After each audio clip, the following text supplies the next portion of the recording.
to welcome Texas A&M head coach Buzz Williams, joined with Dexter Dennis. Julius Marble is on his way. We'll take questions at this time. Please raise your hand. If you have a question, we'll have a microphone holder to you. On the aisle, please. Olin Buchanan, TexAgs.com. Buzz, did y'all do you feel like y'all got out of playing y'all's usual style of play, and it was, if so, because y'all took didn't seem to attack the rim like you typically do, especially in the first half? Was that getting caught up in just the game, or was it something Penn State was forcing you to do? A little bit of both. I think we were completely stressed out in what they were doing offensively, and we were not sharp. We were not sharp in our help on 22, nor our coverage on the weak side. We made some changes at half. At times it was okay. They are a good defensive team in regards to not fouling, not allowing you to get to the paint. But I think the problem tonight, as much as we could have been better offensively, we played with too high of a turnover rate, but our problem was defensively. I have a question in the front on the aisle. Go ahead, sir. Hey, Dexter, Travis Brown of the Bryan College Station Eagle. Dexter, how tough of a guard was first Pickett with the strength he had down low, and then the Funk on the outside with the kind of shooting night he had? Pretty much just what Coach said. Like I said yesterday, they're pretty comfortable with what they do. I think that showed tonight. I think they just took advantage of us in a lot of situations, had us rotating a lot pretty much the whole game. So that was pretty much it. Other questions for Coach or student athlete here? Front row.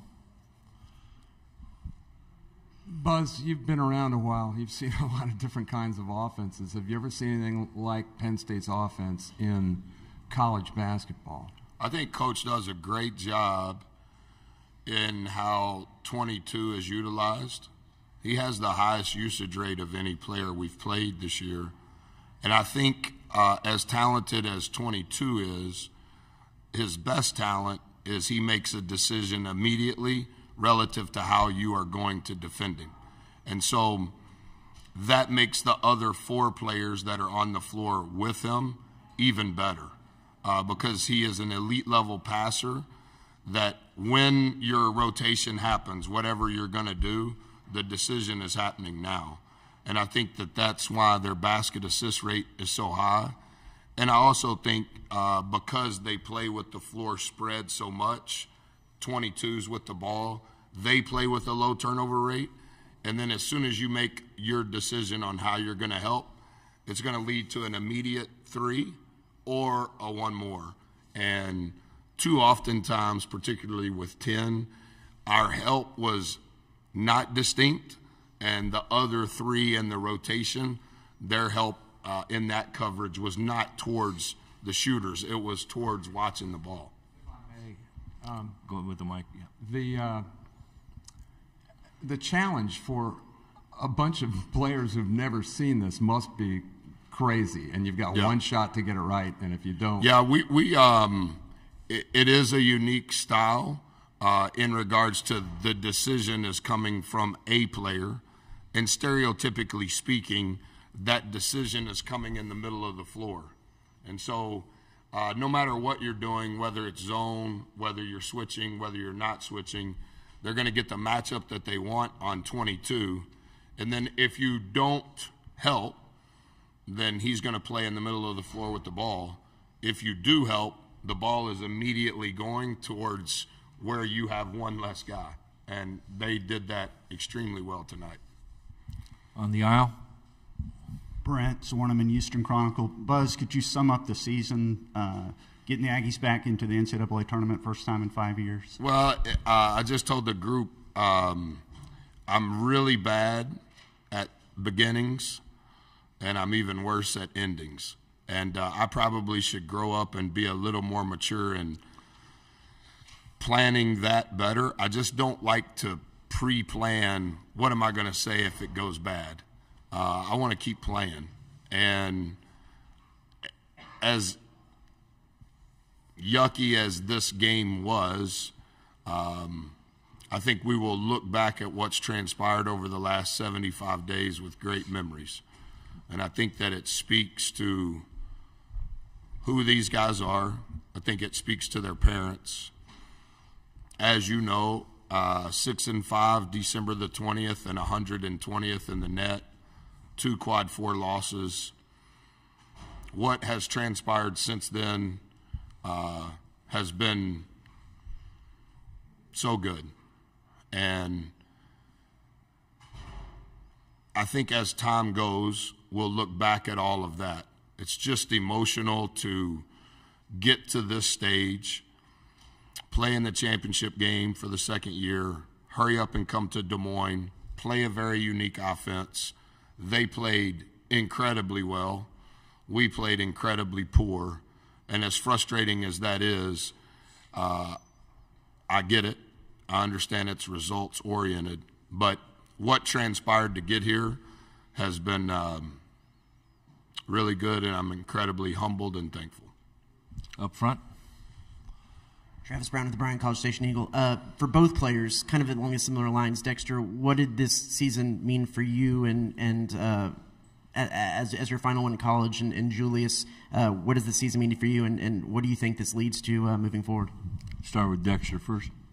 I think this season for me was a great experience. I think looking back on my 4 or 5 year college career, this was my best year from front to back. Not just when I say basketball, I'm thinking just off the court, just being an Aggie. I think this was my best year. This is the most fun I've ever had. Being around a group of guys and who just love the work, who love the process.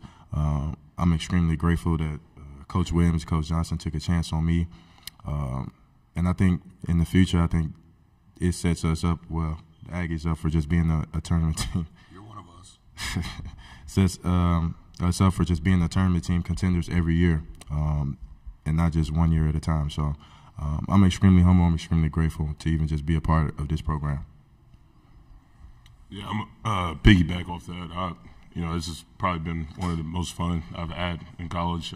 This team is just really special, and we're all really close. And you hate to see it end like this, but I learned a lot from all the guys here and the coaches, and I'm glad that they came down and recruited me and took me away from Michigan and took me back home, and I was able to share this journey with them.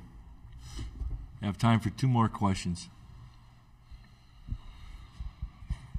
Yes, sir. Kirk Bowles from the Austin American-Statesman. Buzz, everybody said you guys were underseeded. How underseeded is Penn State? Have you seen a 10 seed any better than this? I don't think that in my career that was I haven't looked it up, so if I'm speaking out of turn, it's not my intent. That was our 9th time in the tournament.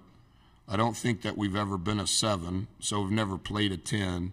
And I know I mentioned it on Sunday night and Monday morning. I think our body of work, you could argue maybe should have been better than a 7. But, once you let that go and you begin to prepare for the game, some of the seeding stuff goes away. And I think even throughout today, I haven't kept up with all of it because we've been preparing for tonight. You want what you do in the regular season. Is it the net? Is it the predictive measures? I think you just want to know how it works. And I think that that's a conversation for the spring and the summer. How can we learn to do better, understand our non-conference? I get that.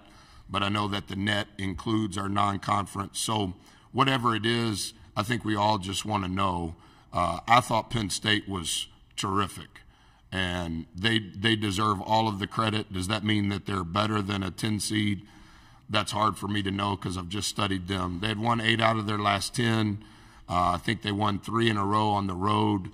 In their last 4, they won 4 out of 5 to close down the regular season. 3 of those were on the road, and then they won 3 out of 4 in Indianapolis, playing at a really high level. And I would say that tonight, don't want to speak for Coach. I would say tonight was the best they've played in that 10-game stretch. Time for one final question, if there is any. Okay. Yeah, Buzz, before the game, earlier this week, you had acknowledged that Penn State was one of the better three-point shooting teams in the country. Was it alarming to you at all there at halftime that y'all had taken more three-point attempts than they had? I don't know if that was alarming. I think coming into the game in their analytically final games for the season, 48% of their shots had been from three, and they had shot 41%. I would say that tonight was the best they had shot it from three, and they shot 22 out of 56 from three. I don't know when tonight's game would have been analytically final, but they probably shot a lower volume than normal, but at a much higher percentage than normal.